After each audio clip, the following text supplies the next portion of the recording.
It's a mad world. All around me are familiar faces.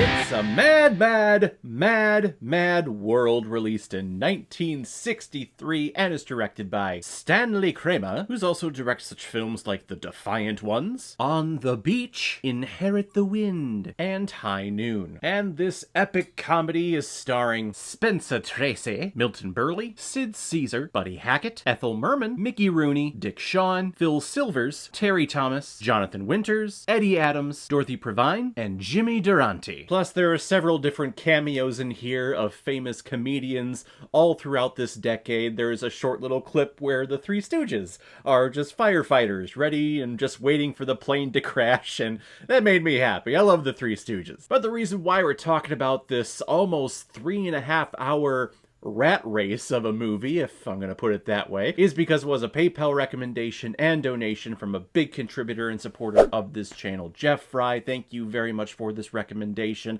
I believe you've been trying to get me to watch this movie for a couple of years now. I know you've recommended it to me a couple of times on the YouTubes, in the comments of a couple of my videos. In particular, I think you commented on my rat race review that I did many years ago. And if it wasn't you, it was a whole bunch of other people after I reviewed that movie. This was early on in the channel's history, and everyone was talking about how I should watch this movie. It's a mad world. So I'm happy that I finally got around to watching it, and it is what it is. It's an epic comedic bit that, you know, from my generation, I'm familiar with Rat Race, so it's Rat Race, but just doubled and bettered in the story and in just the comedic presence there. So thank you very much, Jeff, for the recommendation. If anyone else out there also wants to be like Jeff Fry and help support me and contribute to this channel, you can select the QR code that is in the bottom left corner of your screen right now. Send over your donation of $5 or more with your movie recommendation, and if I have access to it, I will watch it, review it, and give you a little shout out just like I did with Jeff Fry here. A car has crashed off the side of a cliff on Route 74, and several drivers who witnessed the crash exit their cars and quickly run to the body that has been thrown from the vehicle. But as this old man is slowly dying, he tells these drivers of a buried fortune somewhere in Mexico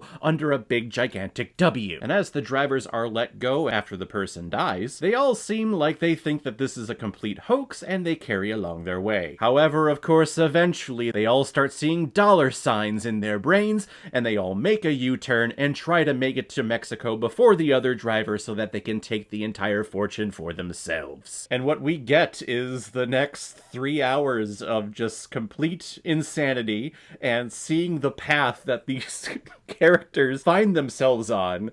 It's just like everything is topping itself, and that's what great comedies do. They set the bar and then they just keep topping it. Little by little, they just keep upping the ante, to the point where we have people with dynamite locked in store basements, or we have two people flying a plane, just flying it around an airport, just trying to land it because no one's communicating with them. We have mother-in-laws who are driving people crazy, and people are riding bikes and telling other people along the way about the fortune, and then they leave the person behind and they try to get there themselves, come across a strange boy in the middle of a canyon somewhere, and then he's helping him down the river.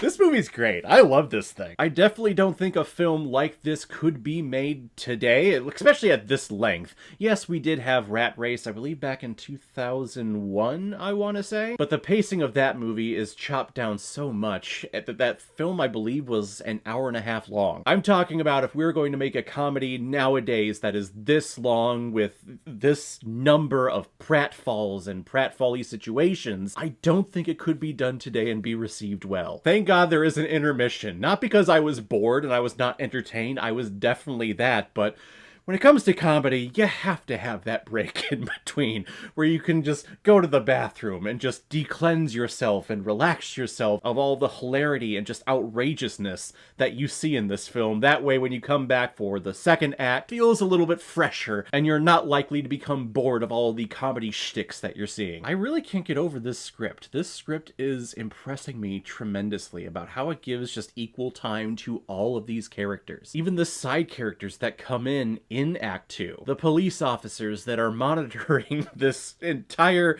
makeshift race in their headquarters, and of course all of the drivers and their motivations into getting this money, figuring out how they're going to split it up, because not every car, not every vehicle has the same number of passengers. The script is just very intelligent. It is very smart and makes me super happy. I am engaged, I am entertained the entire time. And the entire time I kept thinking to myself, you know, with this script and how it's just upping the ante every single time, I'm wondering how this movie is going to end. And I'm not going to spoil how it ends for those of you out there that haven't seen this movie, even though it came out in 1963.